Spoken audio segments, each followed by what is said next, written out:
Hey everybody, Larry, Fort Worth Memories Museum and Group, and Hometown Heroes, and we've got a full house today. Mary and Rick, y'all have got lots of guests here. We've got a whole room full of people here. Yeah. And today over here we've got, this is Roy Davis. He's a Navy veteran and an Army veteran, and he's our military liaison board member for roll call. And here you met Mark Donahew before. Right. He's been here several times. He's a Navy veteran. He's vice president of roll call. And everybody remembers Don Graves, Iwo Jima survivor. And he's just a great patriot. Of course, Mary, the president of roll call. So roll call is real represented today.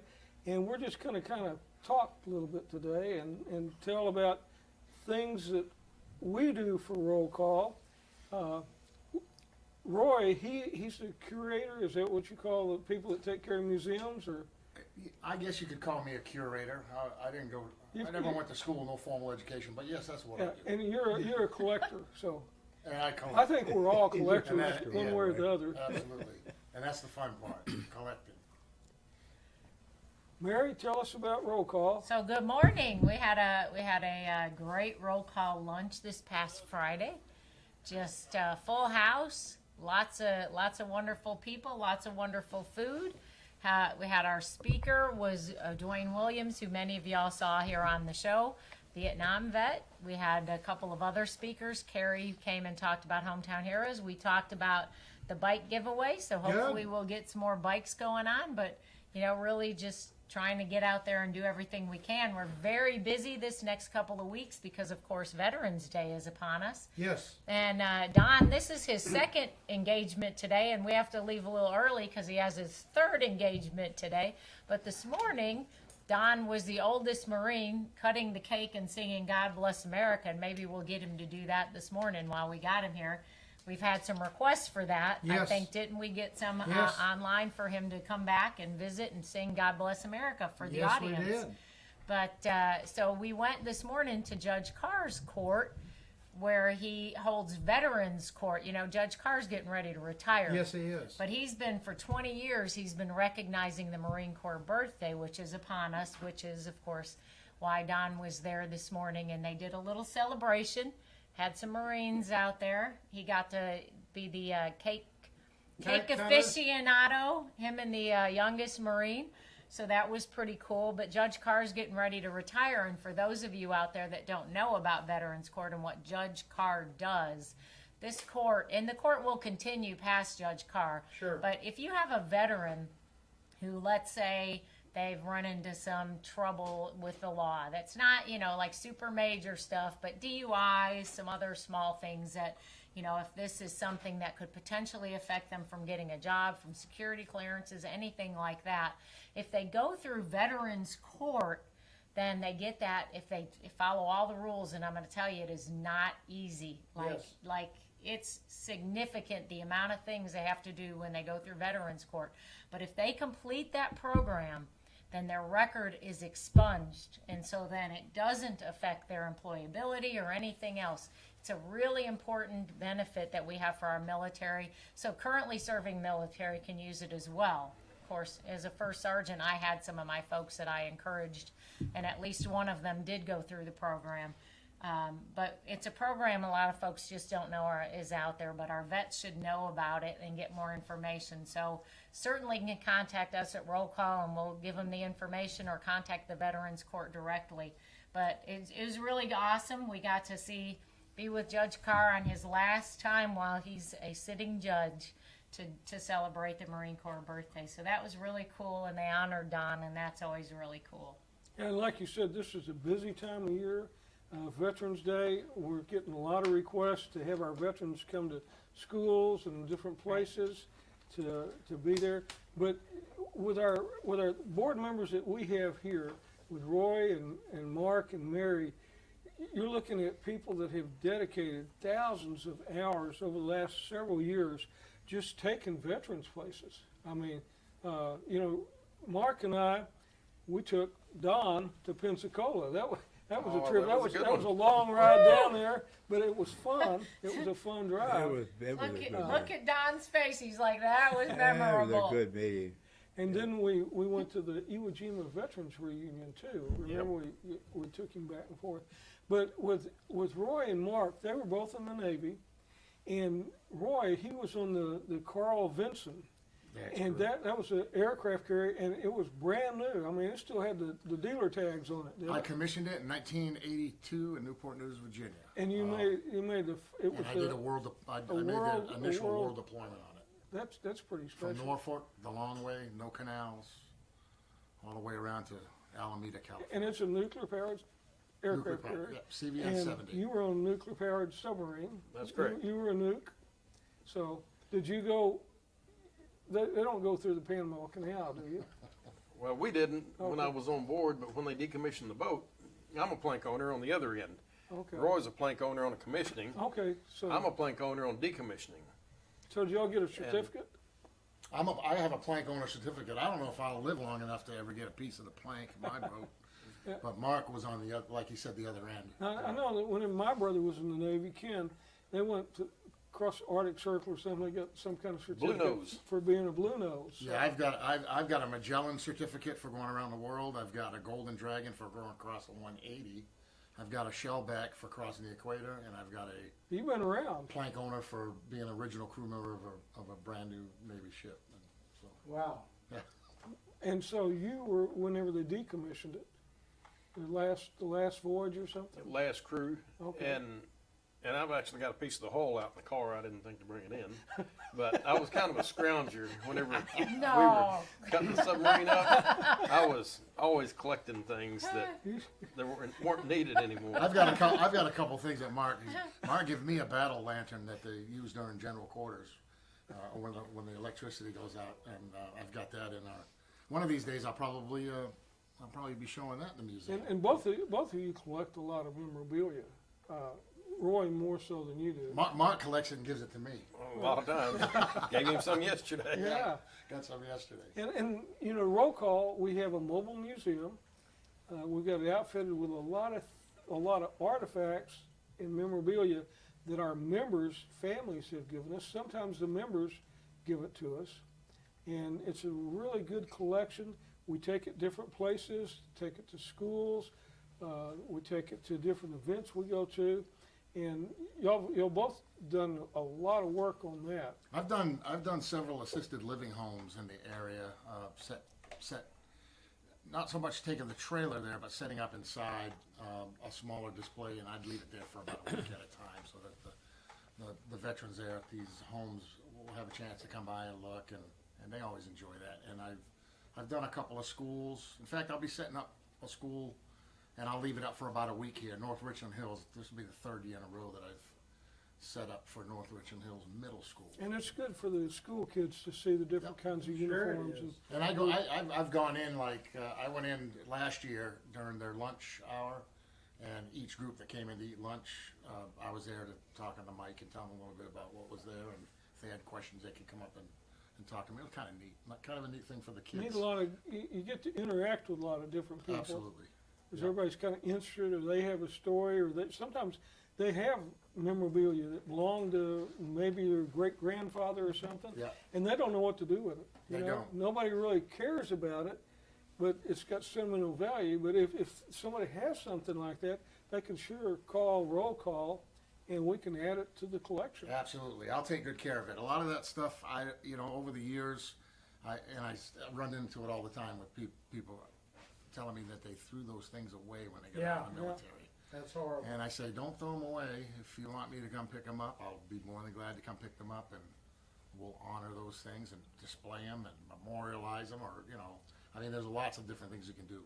Teach kids, and it's a good thing, and that's what you need to do. Don't throw those things away. What's the furthest you've ever driven to go pick up some memorabilia that a family was giving you?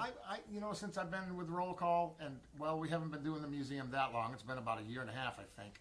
Probably 50 or 60 miles out, but I'll go farther than that if I have to. I have no problem. I like to drive, so I don't have a problem getting in the car and cranking out You some and Mark music. both and- like to drive. Oh, yeah. He's an old Yeah. truck driver. So probably 40 or 50 miles out, but and I've made several trips. I mean, I've driven quite a few miles to pick things up and talk to people. So I drove 1,800 miles to get a letter that Eamon, 2 letters, Eamon wrote to FDR and FDR's letter back. I'd probably do that. And she said, well, I'll just put them in the mail. I said, I'm not taking that chance. No.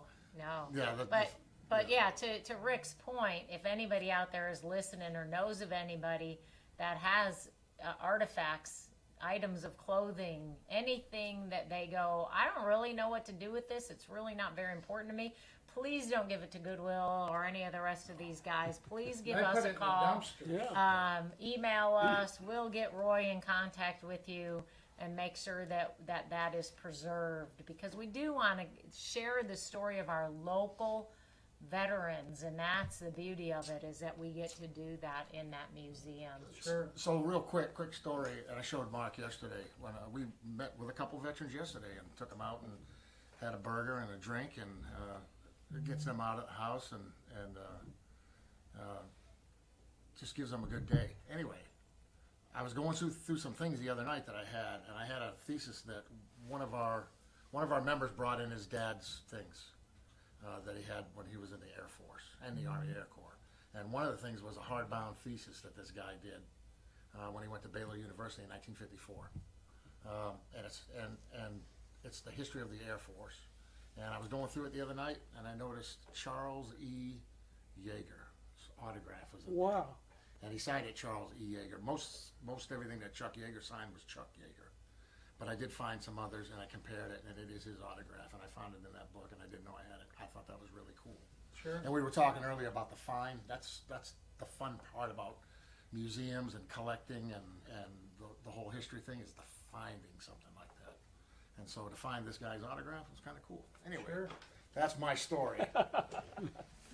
Now, Mark, you have been in roll call longer than Roy, or was Roy there before? No. Who was there first? You? Mark. Mark. Mark, okay. Yeah. So you're the senior other than Don. Don was already there? I think I date back before Dawn. Okay, so you've been around. Yeah, I got to the third meeting that Kevin had. Oh, you've really been around. Yeah, Oh. Kevin had his first lunch June of 2014 at Golden Corral. And I ran into Jack Dye, who's still with us, World War II veteran. And he goes, this old boy's been taking us to lunch. And I gave him my card, said, give him my card, tell him to call me. I know some World War II vets. And it was, I think, 15 World War II vets Kevin took the first time. Then the next time, which it was transition time between me meeting Jack Dye and getting hooked up with Kevin, he had his second lunch with 24 veterans. And he said, we better go down to Spring Creek Barbecue the next time. And I made the third lunch, August of 2014, and there were 35 World War II veterans. Wow. And then we went over to, what is that? Hawaiian Falls. Hawaiian Hawaiian Falls. Falls, I keep yeah. wanting to say Hurricane Harbor. That's Yeah. Hawaiian Same Falls. concept. And they had a conference room, and at one meeting, I remember we had 79 World War II veterans, including a POW captured on Craigador, and Charles Dragich was on the Bataan Death March, and then of course we had Fisk Hanley, and we got Fisk's friend Bill Nagasi, who was a kamikaze pilot. So we had some veterans there that had really been around and were in the history books. And for 7 years, I hauled Dale Robinson to the lunch, Pearl Harbor survivor. And I can't hear I can't hear his name without thinking that you've gone beyond and above the Call of Duty to take care of our veterans. I've done my But we- best. that's not a story we need to tell Yeah. here. but- No. So yeah, I didn't come until 2017, and my record. And that's when I came, 2017. My record is I've been to And mine every too. luncheon since Yep. 2017. I've Even right never after missed one. surgery. Yeah, after Yeah. your hip Never surgery. missed one. Even after my back surgery and both my hips being replaced, I was still there with The it. Iron Man. Yeah. Gotta be there. Iron Yeah, Man. see, And I came around in 2017 At the too. same time. In fact, I went, the way I found out more about roll call was I went to visit a World War II vet for a fellow first sergeant, and Roy happened to be there, and so we started to chat a little bit there. And I'm unlike Roy. I have missed a few, but they were because I was deployed. But I was still doing the work for roll call, even Yep. deployed. I From still deployment, continue to yeah. do my secretary duties from deployment. And when did Don come? Don, when did you start roll call? Not long after I Oh, did, gosh, really. when there were about 5 or 6 of us, Okay, yeah. in the early days. In the Yeah. in the early days. And Kevin bought the lunches and didn't think about charging us. So a couple of us said, this is crazy. I mean, we could put $5 or $6 at least in that. So we started putting money in. Well, that started it. Yeah. Well, then whenever it started getting bigger, Don was the carrier. I know. What's that? Yeah, it's going Don's out to raised- speak. Yeah. Don has raised thousands and thousands of dollars for roll call. Done a fine job. Yeah, so I like to tell the story when I meet people and they ask questions about roll call and how we're funded. And I said, well, believe it or not, the first little while of roll call, our primary way of being able to put on a lunch was Don would go out and speak. And instead of, he doesn't charge a speaking fee, but what he asks is that if he comes to speak at your organization, if you would make a donation to roll call. And so that's what happened. And Paul Schwartz, who doesn't take him around anymore. Usually I do, or we got a couple other people that will. Paul would always take him around, and that was how we raised money in order to put on the lunches. So had it not been for this man right here, I don't know how we'd have funded a lunch. Yeah. The year before Paul left me, he had some problems, physical, mental problems. We raised $50,000 for roll call. We had 124 meetings. That's a lot of speaking. That's a That's lot a of lot of meetings. A lot, yes. One every 3 days. Yep. Yeah, well, that's what we're doing. Like, seems like one every day, and maybe even 2 or 3. Like today, we have 3. Don has 3 places to be today, so we'll be leaving a little early from here because I have to get him to a speaking event with Roy's the taking him women a lot of of places. Fort Worth. Mark's taken him a lot of places. You've taken him. I've taken him. And we got to spend hours with him, which, Hours. not many people get to do that. No. Yeah, it's a gift. It is. Yeah, we have a second home. I don't know. We're starting to have another one. Yeah, there's a third one now. Well, where are you going to be on Veterans Day? What's your schedule for Veterans Day? Oh, I can't remember who he's speaking at on Is he Veterans going to be Day. at the parade? I don't think he's going to make the parade. Don is not a fan of super early mornings. Today was one of those things because it was Judge Carr. 5:45 I got up this morning. Yes, he doesn't like the early morning stuff. Hey, But- Judge Carr is worth it. But he has a couple of events on Veterans Day. I just, without looking at the calendar, he's got so many I can't keep track. But the Wings Over Dallas also starts on Veterans Day, with that being that Friday. So Wings Over Dallas is next weekend, and that's been a time where we've been able to take a lot of World War II vets. And Mark can talk a lot more about Wings Over Dallas. He's been You've really been- heavily involved in it. You've been doing that for years, haven't you? Yeah, actually, Paul Schwartz and Don got me into that because they knew the people. Yes. Matt Noack. It's like a 3-day event, Friday, Saturday, Sunday. Yeah, Where's it at? the Dallas Executive Airport. That's the executive airport. Okay. Yeah. Just You gonna south of fly Dallas. over there on a B-29? Not again. I'll never do that again. Never. Never again. Did you That's fly the roughest ride I ever had. Was Fisk on that ride? Did Fisk? No, Fisk didn't make that ride. Okay. No, it was And me Don and won't Don. make it again. Barney Don Baker. won't make it again either. Barney was on that ride. Of course, Barney, he's not scared. He'd ride it again. Yeah, Don doesn't like to fly. I'm not in love with it. You'd rather just get off the landing craft and hit the beach. You don't want to fly. Mark here, he gets Snoopy on the B-29. He does it all the time. And he looked at the tail. So he crawls up in there. And I thought if he gets up there far enough, he's going to get stuck. He gets stuck. Did you get stuck, Mark? Oh, they were able to pull me out.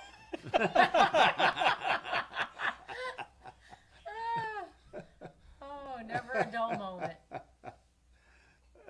You know, This is 18th Hometown it Hero. is 18th, number 18 episodes. Don's been here twice now, Yeah, 3 times. Where? 3 times. Yeah. He's been in demand. We've had people Yeah. asking for him to come Yeah, back. it is. Yeah. You know, one thing that I found out real quick whenever I was invited to be on the board of roll call was these people work a lot. I mean, it's not. I'm on several different boards, and you know, it's not like intense every day, but I mean, we have things going on every day. We've got a little chat group that we have, and there's just things popping all the time. You know, we may have a death, you know, or something, and you know, we try to go represent roll call at the services, or you know, we have business to conduct, but y'all really do a good job at taking care of roll call, and really do a good job taking care of our veterans. And you know, one thing that we're doing more of is more community involvement, you know, to be sure that we have, you know, not just honor our vets, but let other people share them with us. And even we've got a new director of volunteers, and part of that is going to be going to other organizations and letting our folks from roll call go do some volunteer work for these other organizations. I know that you've been involved with going and helping fix houses for some people. We've done that a time or two. Yeah. Because that you know, some of the older veterans that still have homes, sometimes they need some help. They may need something, a bathroom redone, or a ramp built. And I know there's a lot of organizations out there, but we certainly have the capacity and the capability to do that. So. Yeah, and George Cooper was one of those that we did during COVID, which, if you can imagine, Mark and I are trying to figure out how are we going to get people to come out to do this when everybody's scared. And we were doing work outside, but we needed to help them with an issue that they were having, and part of that included cleaning up the lot that they were on and getting it, you know, I think Mark brought his trailer out there. By the time we left, I think it was probably piled at least 4 foot high. John Choate Completely followed me full. home and picked up most everything that fell off. Yeah, yeah, but it was, I mean, it was so wonderful because we put out a call and we had enough people that, what did it take us, 3 or 4 hours? Yeah. And we got that lot completely cleared up. We got Massey Pest Control donated their services to come out after that and do some work because they were having some problem with some ants. And you know, it's things like that. But in that process, we also found out they needed a ramp built. So one of our other board members, Steve, who's not here, and Dave Warwick, both of those are board members, and Mark. And who else went with you? John Choate, who is the spouse of one of our board members. They went out and they built him a ramp. Wow. And it's little things like that that Sure. you don't think about that folks are in need of help with. And, you know, if we can help them, we will. If we can't, then we'll find somebody who can. Sure. But that was quite the project that morning. Yes, And it was. Yeah. you mentioned John Schultz, and that's Judy Schultz. She's a board member, and that couple, you know, they're so kind, and they take our veterans all kinds of places, Right. doctor's appointments and other places, and they're just a couple that, you know, sometimes they're just kind of in the background, but they're out there serving the veterans. Yeah, So, and John is an Air Force vet, so it's nice. And Judy's father, wasn't it her father that was a World War II vet? Yep. So she comes from a long line of folks that have a service mentality, and that's really what we think about at roll call. It's not about us. And the minute you start thinking that it's about you, then you forgot the big picture. It's not Yes. about us. It's about what do we do to serve and honor our veterans. And sometimes that means we go clean up a yard and get nice and dirty. And I think Mark probably never saw me get that dirty before, but it was a messy, dirty day. Is it November? Is there a roll call? In November, we will 18th. have it on the 18th. Yeah, I couldn't remember because I just wrote down the dates, and Roy always announces it at the luncheon at the end. He announces when the next one was, and he was like, the 18th, right? And in my mind, I'm the 19th because I just typed up the next year's. And I'm like, wait, somebody got a phone? Somebody got a phone? So we were checking it. But yes, November And 18th. December is also one? December will be the 9th. Well, Whatever the Friday yeah, is, the the 9th. 8th or the It's 9th. the The 9th. 9th. Yeah. we're doing that. We're doing that because of Thanksgiving. Yeah, so because of Thanksgiving and then Christmas. And then we try to get close to Right. Pearl Harbor Day when we do Yeah. the one in December. Sure. and somebody's going to Pearl Harbor. somebody is going to Pearl Yeah. Harbor. So in I'm going to conjunction Pearl. with the Beyond the Call, who is another organization that has done a lot. I know Roy has taken a lot of our vets to fly with them out of, is that Meacham? Over at Out Meacham, of the yeah, Vintage Heroes Nov, Airport? Texas. They're doing it a third time this year. I did the first 2 years. Yeah. Where they take them up in the C-47 and fly them around the city, and then fly them over AT&T Stadium. Yeah, And, so- they get to sign their name inside, and it's really a cool thing. These guys Yeah. really like that. Yeah, Liberty Jump Team and Beyond the Call. They're the And- ones that put that on. And Roy really got Tracy Hunter, who was with Beyond the Call, involved with Roll Call. And she has made some extra efforts to do some work to get Don and one of our other World War II vets, John Boswell. He was a Navy corpsman on He's Iwo 100 Jima. and- 103, 102? No, that's not. No, he just turned 98, Okay. and Don's He's a youngster. 97. Okay. The And- youngsters are doing it. Right, Yeah. and so we will be taking, a couple of us will be accompanying them, but Don's A going to couple of go. us like you. Me and Mike Dillo.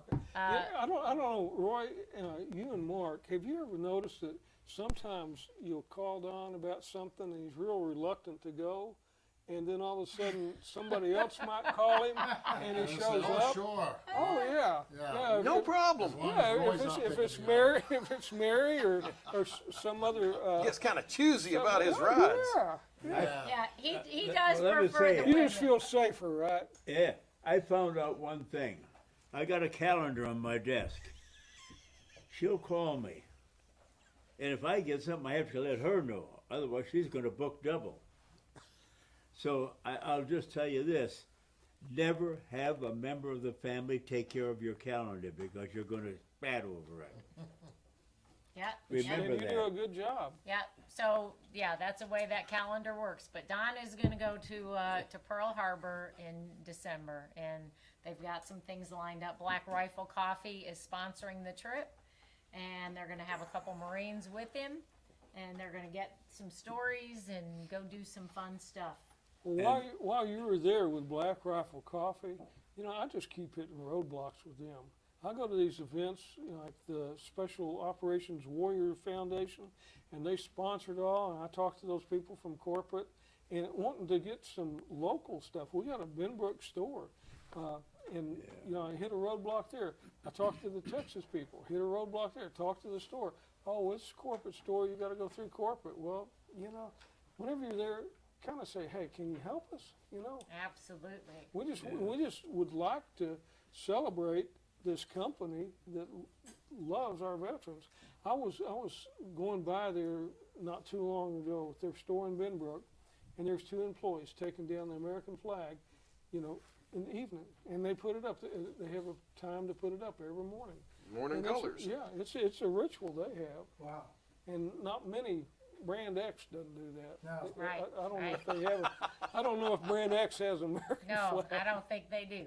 No one else does what they do. But just for sure. mention yes. it to Starbucks. I said Brand Yeah, X. You yeah. said it. Just mention it. Black mention Rifle Coffee. Company that hey, the people in Fort Worth, we'd like to have some, come to roll call and serve Yeah. us some coffee. For sure. We That's will. that's my rant definitely. for today. Yeah. No problem. So where are you going to go today? What's your next stop? Well, today Don is speaking at the Fort Worth Women's Club. I Oh. believe is the name of the group, and they're Wow, I actually want to go. Sound like Listen. Kevin, doesn't it? like That's what he's going to think. the best Have I place died? for Don. He loves to be with the women, and he's going to be with them. No. And they're giving him 45 minutes to speak, which for Don, Wow. he can pretty much tell a really great story in 45 Sing him minutes. some He'll Irish give them songs, the whole Don. thing. But Yeah, a little singing. and we'll probably get him to sing at least once. Well, that's not right, Mary. Marines do not like to be with a lot of women. Oh my goodness! This one. That's doesn't. the Navy. Oh, We're too busy No, I fighting think- I and think you're training. We have no confused. time for women. Keep believing. How many did you say was going to be there? Yeah. Oh, See? I see. See? yeah, the Navy. Yeah, we're the Uber driver for these I remember guys. somebody else that used to come over here, the same thing. Said, come on, Rick, I gotta go see my new girlfriend. That was Fisk Hamlin. Yeah. You know, I mean, it's I a- took probably 1,800 to 2,000 pictures of Fisk, and most of them were with Fisk and some woman that'd walk up to him to Yeah. want to get a picture with him. Yeah, Well, Fisk you would've been remember a the good day sailor. you came, you brought him over, we found his yearbook in here, and he signed it, Yeah. Wow, his high school yearbook. that's awesome. I bet Mark has some good Fisk stories. Mark spent a lot of time Oh, with yeah. Fisk. Only, Tell us a and- Fisk story. Well, let me see. Tell us a Fisk story you could tell on Yeah, the that you camera. can tell on Yeah. the air. Well, on Fisk, there. Fisk one time, you know, he's good friends with Bill Nagasi. Bill Nagasi was a 15-year-old Japanese trained to be a kamikaze pilot, and his final mission was slated something like August the 18th, 1945. August 14th, 45, the Emperor came on and said, war is over. He missed it by 4 days. And after the war, he came to the States, and Fisk was telling me this on one of our trips somewhere. He said that somebody in Fisk's department at the bomber plant had a problem with somebody in another department, so he went up there to meet the head, and it was Bill Nagasi. And Bill said, or not Bill, but Fisk said, you know, I was real leery about being around Japanese, but we got talking, and he told Fisk, well, I'm originally from Nagoya, and of course Nagoya was bombed flat during the war, and Fisk said, well, I was on that raid, and Bill said, well, you burned my house down. And they became friends. They rode together.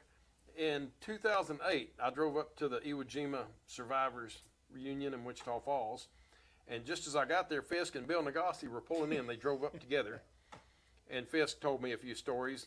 I think that was the story Fisk told me. That's where it was. And they stayed in the same room, and Bill Nagasi was the speaker at that reunion. Oh, And when Bill Nagasi died, his flight helmet, actually he gave it to Fisk right before he died. He knew he was dying, and Fisk went over to see him, and he gave that flight helmet to Fisk. unbelievable. We should see if we can find out where that is. I bet I know where it's at. I bet it's about 4 hours from here. Fredericksburg. Be my bet. Wow. Wow. You know, talk about Fisk. He and I were sitting, we're talking one day, and I said, Fisk, be honest with me now.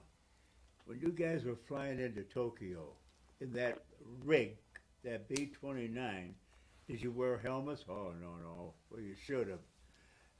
Let me ask you, though, before you got there, did you fellas kind of a little bit? He said, shh.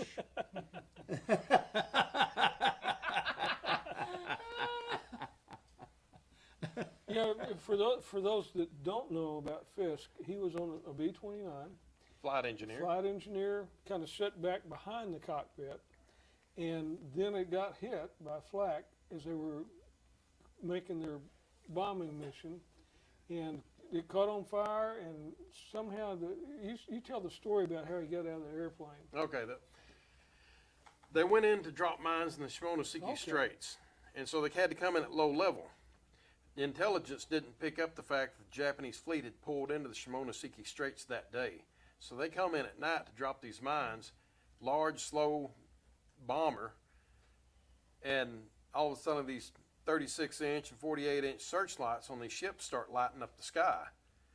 And they dropped their mines and started trying to get out of there. And once one of the ships got a searchlight on one of the aircraft, all the other searchlights would get on him, and that's the target. And Fisk drew the short straw on that one. And the pilot was trying to get the plane back up to a higher altitude, and they were getting shot to pieces. The bomb bay was all on fire. The engines were on fire. Fisk was trying to keep the engines running so they could get offshore and ditch, and a submarine would pick them up, because they had submarines all around Japan to pick up downed flyers. But they just ran out of time. The plane was going down. The pilot was killed. Fisk didn't know this at the time. The compartment was filling full of smoke, and he couldn't bail out, because in order to bail out through the hatch, you had to lower the nose gear. Well, it's the pilot or the co-pilot that does that. One was dead. The other was passed out from smoke.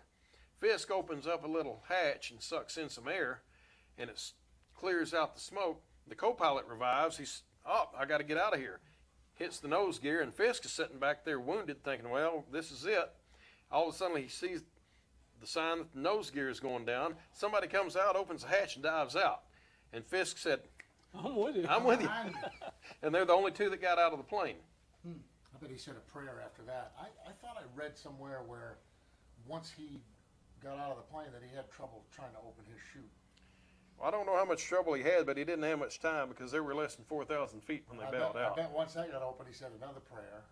And the Japanese formed a circle below him and Trying started to kill beating him. He didn't like that. He said he was. I think he told me one time he was glad that the police showed up. One policeman showed up and Okay. saved him. He did. Yeah, Yeah. yeah. You probably heard his story a lot of times.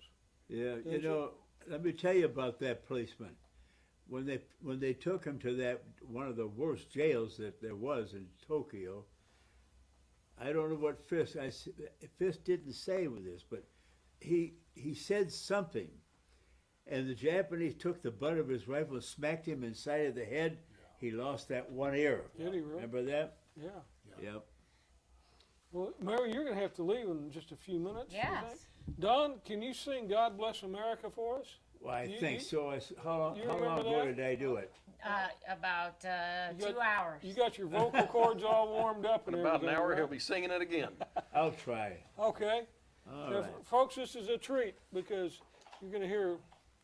Why Don why Graves. don't I tell you how that song come about Okay. first? Okay. Tell All us. right. There you go. You got seniority here, so Kate Smith, wonderful lady, 200 pounds. They call her the big lady. Well, she was on her broadcast.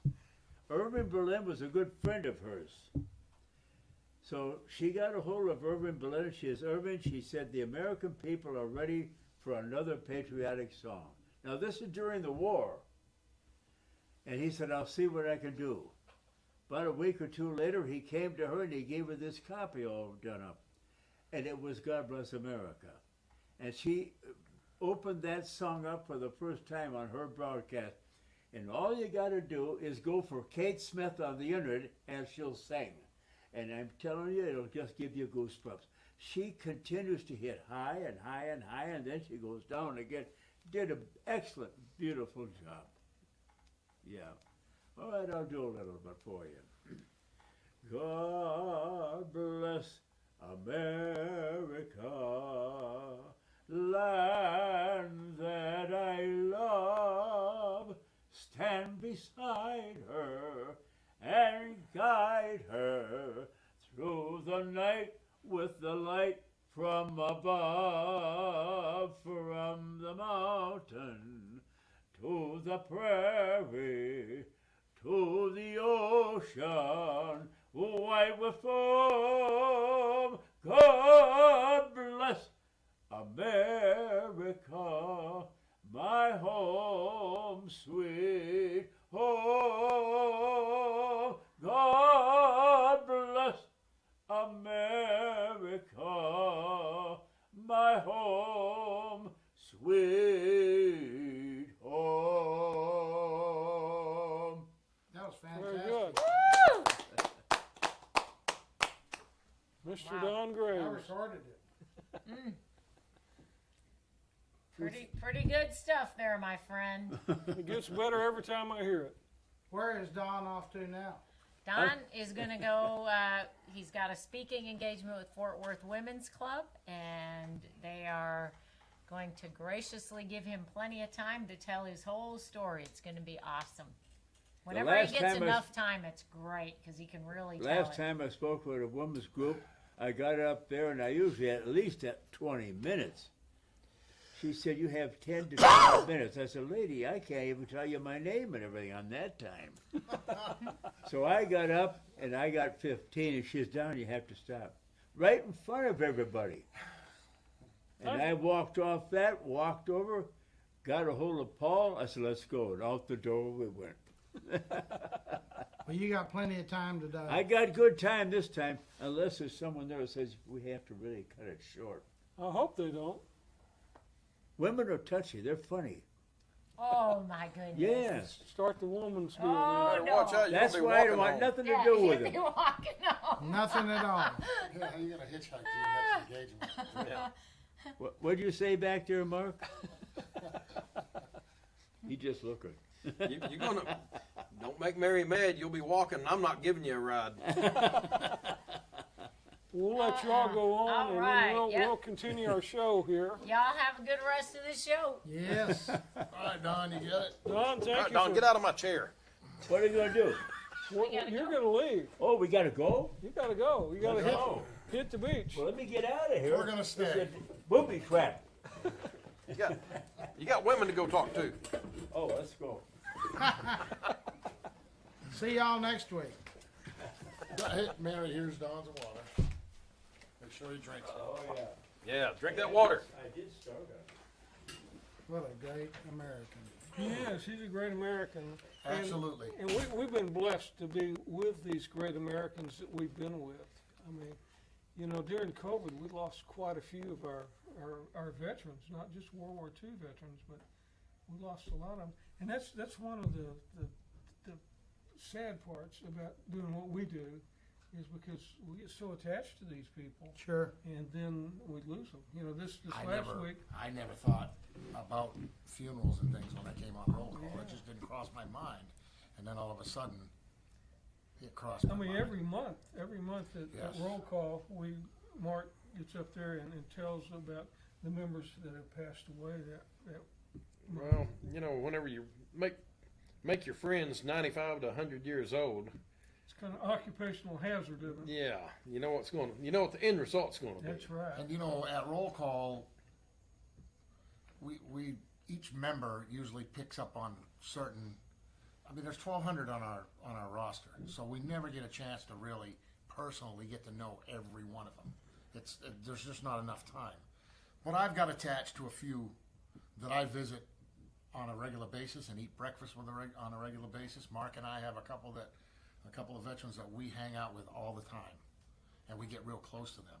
And those guys, that's going to be tough one day when they're gone. I mean, we're all going to go. It's inevitable, but it's not going to make it any easier once you get to know these guys real well, and they're just like a father or a son, That's right.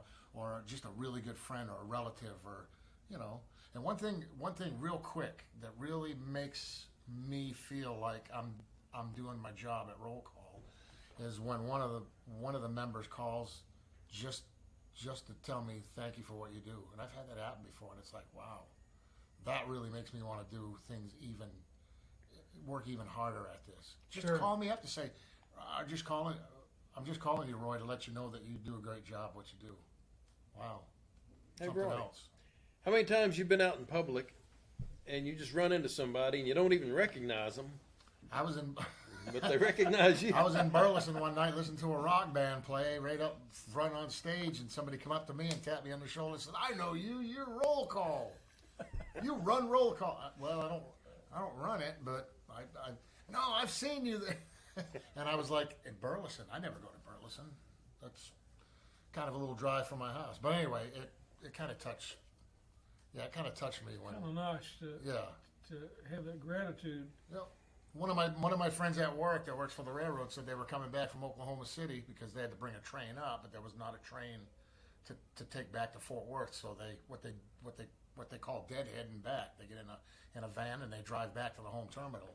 And while they were on the highway in Oklahoma, they saw a roll call sticker on the back of the car, and it's like, yeah, Wow. I like that. So Yeah, several things have happened to really get the more people knowing about it. One is to show hometown heroes, and Yes. you know, we have to thank Larry for that, because you know he and I have been talking about it for years, and then all of a sudden he called me one day and said, "Let's do it." And so that's really given us a great audience. You know, 125,000 members in your group. And another thing that really gave us a boost was whenever the skipper, Captain McLean, had us go out to NASJRB and have a meeting out there, because we had over 700 people. yeah, that was And something those else. are two things that really, you know, because we were rocking along about 325, you know, after COVID, and then all of a sudden we got those two boosts. But Yeah. you know, but we have the same people month in and month out showing up, and it seems like they get there earlier and earlier. We ought to start serving breakfast too. Well, Yeah. I'll tell you what, I like that. it was several years back. People were complaining at times. You know, the meeting went too long today. You know, you went way too long. And wait a minute, didn't I see you here at 10 o'clock? Yeah, there's people show up 9:30 in the morning now just to hang out for 2 hours Start before we staking even their start. claim to the table. Yeah. I'm out setting up the museum, and there's already people wanting to come up and while I'm setting up, look, and wow, you guys get here early. I get there 9 o'clock, and there's people rolling in at 9:30. Hey, Tyler, let's see if we can play that video. We've got that promotional video. We never, and this is a test because we never have done a video. We've done pictures, but we're going to see if we can play this video that was made like last year before last. Oh, the new one that Tracy The new Hunter one? did Yeah, that from Tracy Beyond did. the Call. Yeah. We'll see if our technology's up to snuff back there. Because this has been a big learning experience.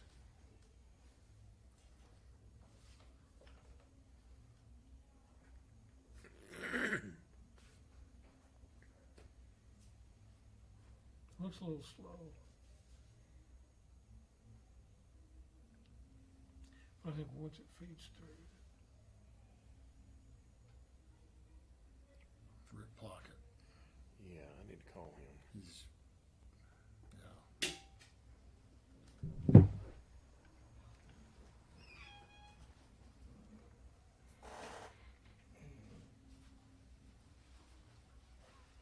I don't think he can get around that way, Rosie. Come out that door and come back that. Let's see what's going on.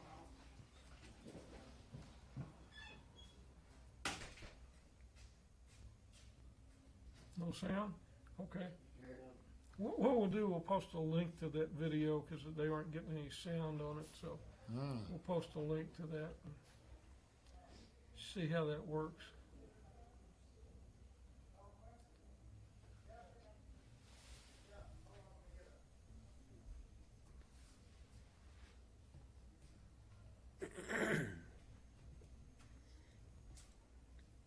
We got about 40 bikes being dropped off, so I'm gonna have Man, that's exciting. to take pictures.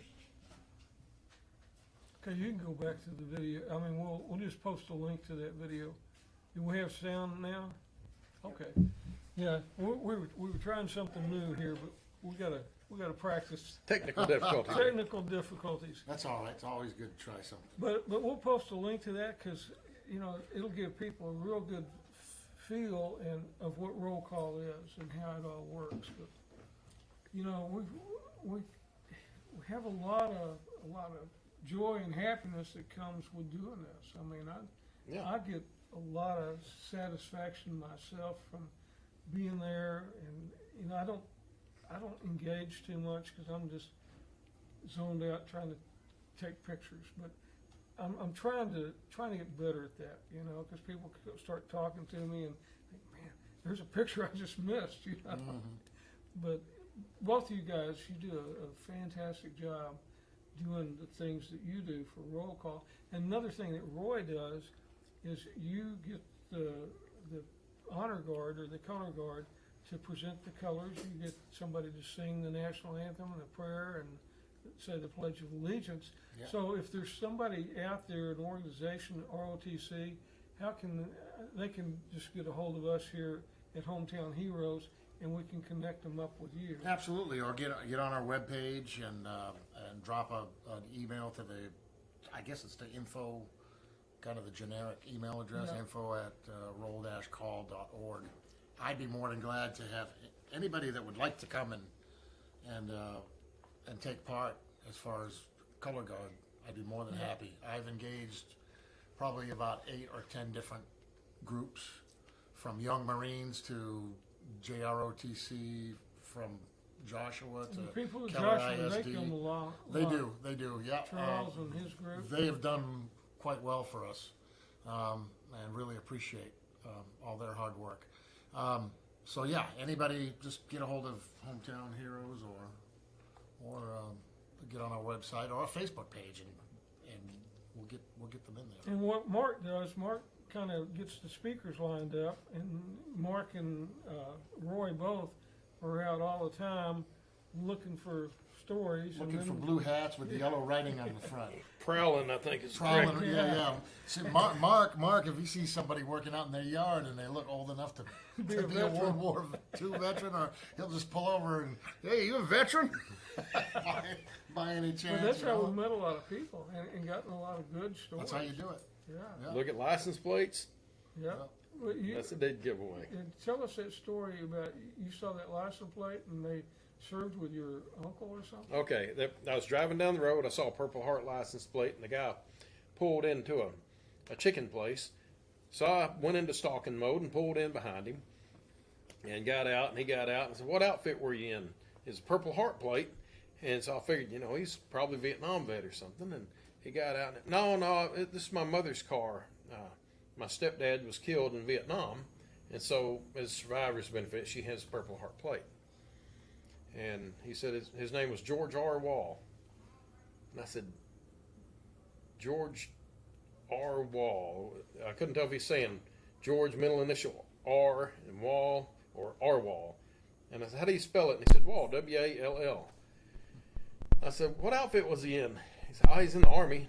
And I said, my uncle was in the 101st Airborne. He had a Sergeant Wall that was killed. A good guy. My uncle liked him. Got killed by a mortar. And he said, well, he wasn't from around here. He's from Georgia. We moved here from Georgia.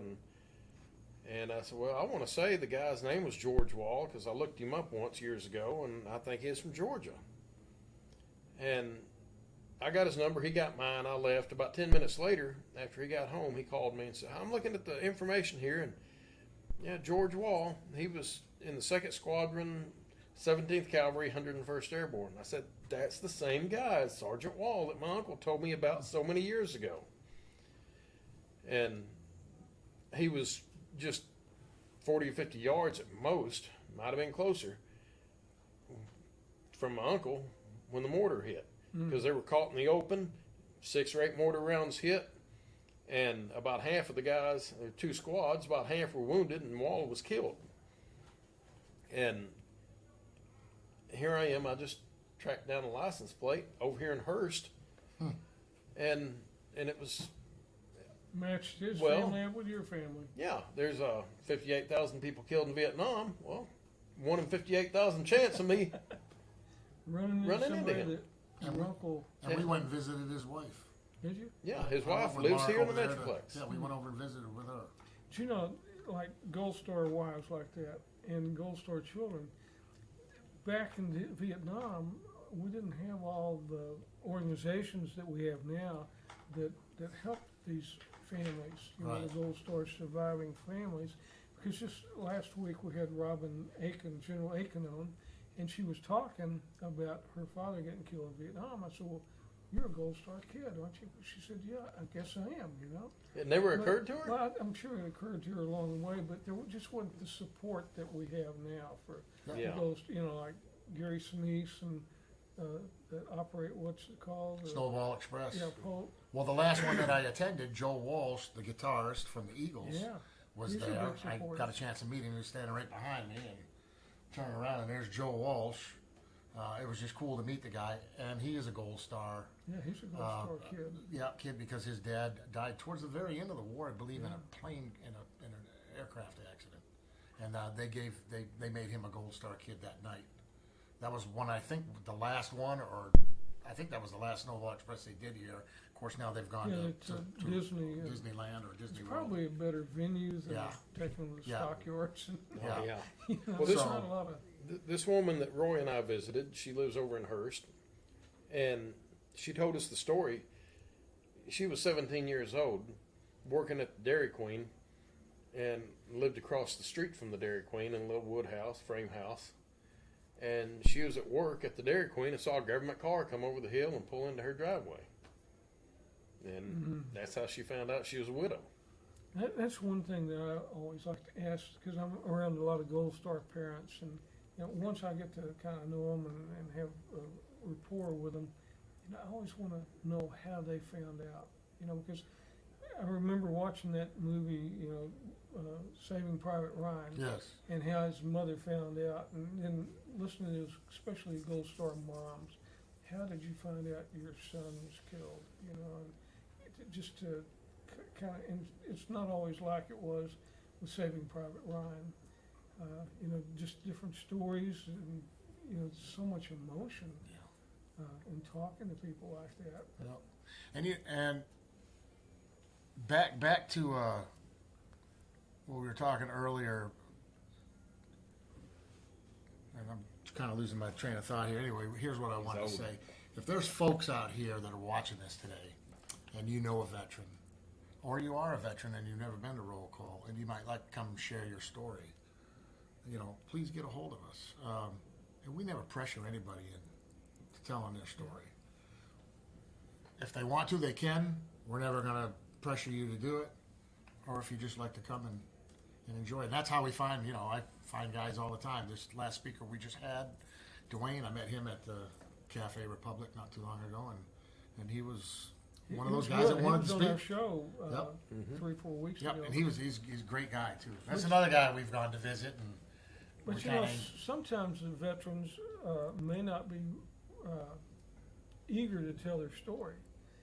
But you know, there's people like Chuck Hodge that we had on not too long ago. He's an oral historian, and what he does is he takes the veteran and just interviews them for the family.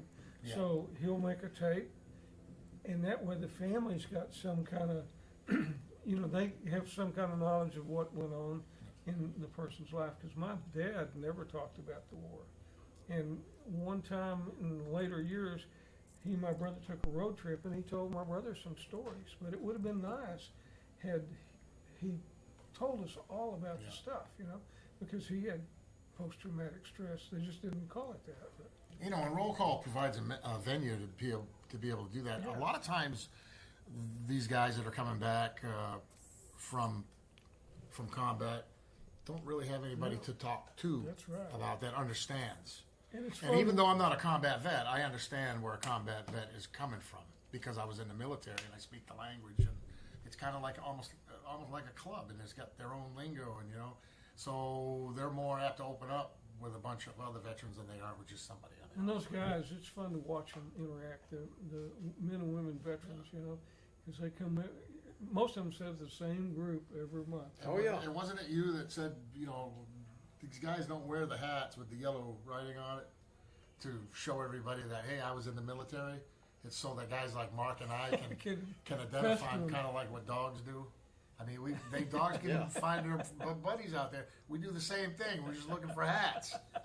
Yeah, and you can tell just. I don't know if that was appropriate. Well, but it was it's like- kind of similar. That's what we're looking for. It was like Derek South the first time I saw him. Derek lives over here in Arlington. I probably owe him a lunch by now because it's been a while since we've gone out to lunch, over a week. And Derek's got a USS Pennsylvania ball cap. And the first time I saw him at roll call, I said, You're on the Pennsylvania? Yeah. Were you at the Battle of Surigao Strait? October 1944. Yeah. And your ship caught a torpedo in Buckner Bay August the 12th of 45. Sure did. I heard the plane coming in. Yeah. And I knew by his ball cap where he'd been. Yeah. So veterans wear those ball caps so we can identify each other. That's what it's all about. Yeah. That's what it's all about. Absolutely. Y'all still on? Yeah, we're still on. You We're get still- $40, huh? No, not 40, but there's 40 coming, and then Okay. 37 from another guy. Very good. So yeah, it's exciting. Yeah, we're just about to wrap it up. We've got Veterans Day coming up. We're gonna have Wings over Dallas coming up. Wings of Dallas. We're gonna have the parade. Are you gonna bring Veterans the Day. trailer? I'll be there. You gonna take the big trailer too? No, we're just going to take the trailer that we use every year and bring the veterans around. I'm going to be in the parade. So that's November 11th. November 10th is that day the Marines get all crazy about their birthday. Yep. And we say that since we aren't and then Marines, Wings so over Dallas, that's the same weekend, right? it's the Yeah. same You So way. know, the I'll be out there largest on the parade Sunday. ever in Fort Worth was Armistice Day, 1936. Was it really? Really? 225,000 people came in. Wow. You know, I wish we had the Veterans Day parade downtown. You know, it goes down for us. That was, oh yeah. We used to go downtown. Yeah, that was really something that, and to see, I've got 8mm, whatever that camera was then. I've got it. It's kind of grainy, but people up in the buildings, and that was before, air conditioning, I guess, wasn't in. No. And so all those windows were open, and people were hanging out of the windows. Yeah, I like seeing old photos of people watching parades from the windows of the old buildings. Yeah, that's so cool. They had the biggest one that was a disaster when Teddy Roosevelt came. They came down North Main, and all of those awnings that were real hard. I mean, over those stores, one of the buildings collapsed. Wow. There were so many people there, and it showed his. It wasn't a car; it was a carriage, and it had the presidential seal on both doors. And the Secret Service or whoever it was it was the Secret Service were on horses. Teddy Roosevelt was the first president that the Secret Service actually guarded the president. They were originally formed to straighten out the currency. During Abraham Lincoln and all of them, over half the currency was counterfeit. So, but who was it in front of Roosevelt? It's Taft. McKinley got assassinated, and Roosevelt said, "Hey, I need somebody to guard me." And there was 3 people they put to guard the president. Nobody to guard the first lady or any of that. Nothing for the vice president. Wow. But then they finally got it together. And sometimes it doesn't help, like when Kennedy got assassinated. Right. So, yeah. But anyway, we've had a good show today. Yes. We got to meet more of our roll call board members. Yes.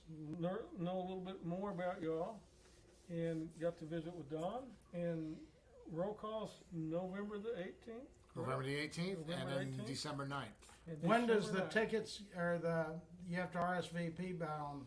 We should normally the Monday before. Yeah. Buy the Monday before. Now, is it the new system or the old system? We're still going the old system. Oh, Call okay. in. Still working some bugs out. Kind of like Rick's working some bugs out of this system.